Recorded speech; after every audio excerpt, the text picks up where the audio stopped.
奥运无胜过金牌林旭廷，今仔日早起登去到故乡，也就是新北市的英歌来参加游行活动。真侪人是一透早就来到围攻，看到本人拢真欢喜，嘛真光荣。也那英歌工商的旗队也搭一个荣耀之门来欢迎林旭廷登来母校。 民众拢伫路边热烈欢迎奥运金牌军校林旭廷甲教练陈志强，十八登来到故乡新北的英歌举办游行活动欢庆。早起10点为英歌区公所出发，用车队游行感谢乡亲的支持。 因为全旗，然后让大家能够凝聚在一起，在这边，我觉得是我们所有英歌人的荣耀时刻，所以在这边能够与大家一起见面，我觉得是非常高兴。 真侪民众透早就带囡仔到场站围同庆，讲看到本人真欢喜，学妹嘛感觉真光荣，里面的拢看得出来。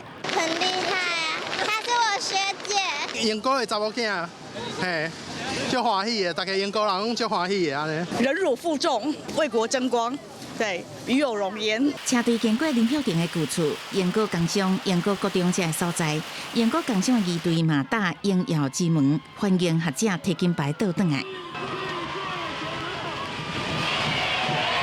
大声喊叫的声音真大声，林旭廷嘛伫莫姓国的手套顶悬签名送予母校，也伫现场教学弟妹交流技术，甲因指导。学弟妹感觉真光荣，佮讲嘛真想要去练莫姓国。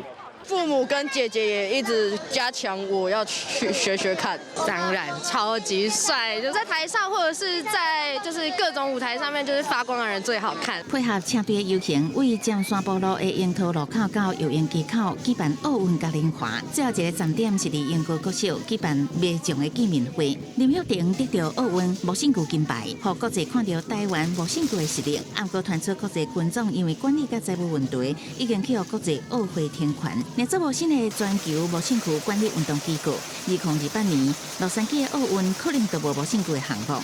即摆出现新的希望。去年成立的世界无姓区联盟，昨日宣布台湾、巴基斯坦、不丹、斐济、厄瓜多是上新加入5个会员国，也毋嘛会当争取无姓区继续留伫后一届奥运。记者综合报道。